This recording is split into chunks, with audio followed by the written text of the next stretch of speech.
Purchase orders, checking costs and recording payments.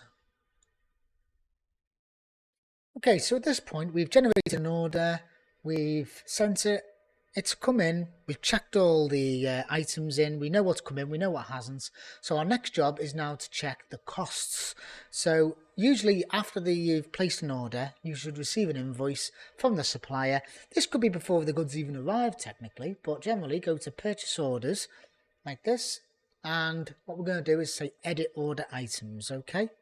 So at the moment, these are all our items. In this scenario, everything's come in, but what we need to do is check the costs. So for example, if the amount total here matches exactly what's on the invoice, chances are none of the prices have changed, everything's all good. But most of the time, prices always fluctuate. So go through, and if you see any costs that are wrong, just double click them and put the new one in. So 6586, for example. Just double click it or just start typing. It's up to you. So just double click these to change the case cost quickly.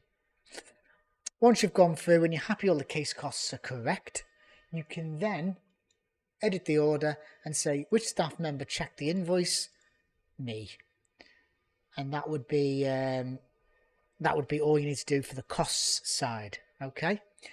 In a previous video, we also talked about import items from a supplier.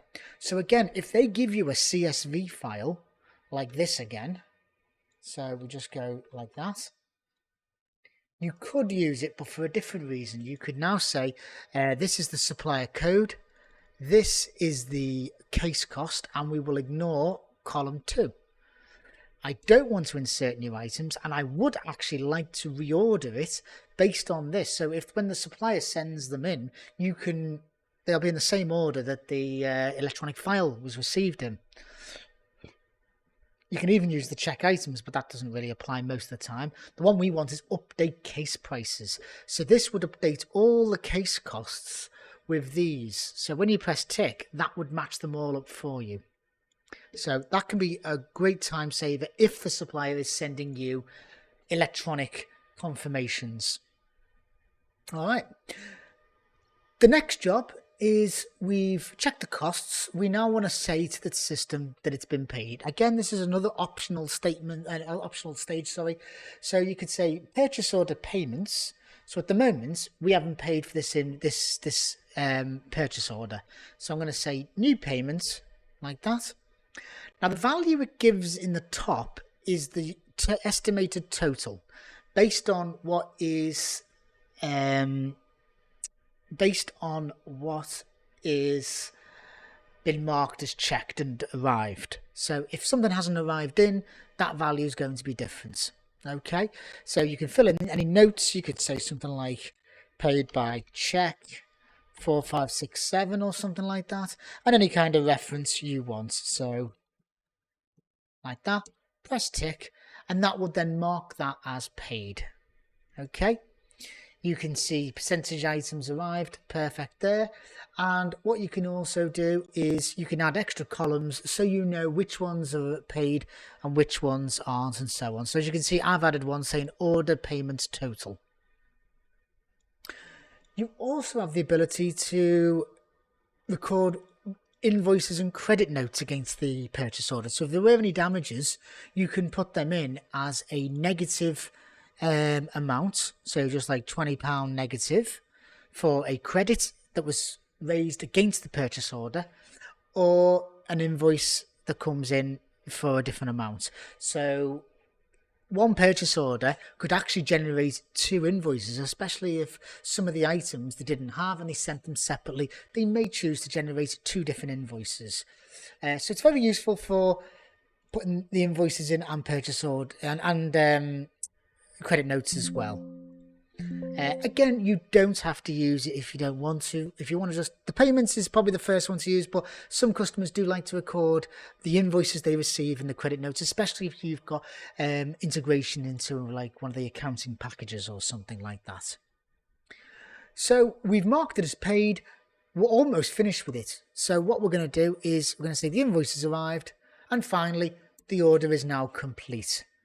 Once you mark the order as complete, it disappears. You can still get it back because when you say show completed, it comes back up. Or you could filter by supplier or even locate it by code or do a detailed search. But if you've already paid for it and all the costs are checked and everything like that, and it's been added to stock, you can mark it as complete.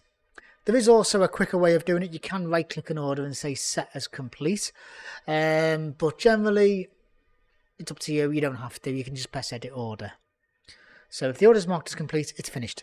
You do not want to delete the order just because you've added it to stock. The reason is this record is a history of what costs, how much you paid for each item at each particular time. So it's an NuEPOS system is not just for monitoring what you've sold and how the prices have changed and what your income, but it can also be what your costs, how your costs have changed and how they compare against different suppliers. If you delete that data, you can't generate some very good reports for how well a supplier has got on. For example, if we press print, we could do an order fulfillment report. So in this particular one, this supplier has been 100% effective because we've ordered 244 items and all 244 items have come in and none of them are damaged. So this is a great report, especially when a rep comes in. You can print this off and say, we've ordered 100% of goods from you, but only 20% of them have actually turned up. Furthermore, you can also do a report or chart over a period of time. So this might not look very good at the moment, but if I say Cannigan, because I've only got one order, but if I do that to that, you can get now obviously I've only got one order, but I can see how much I have ordered with the supplier over a period of time. I can also do that in more of a report format too. So if I say between then and then, I can see each one and how it's got on and stuff like that.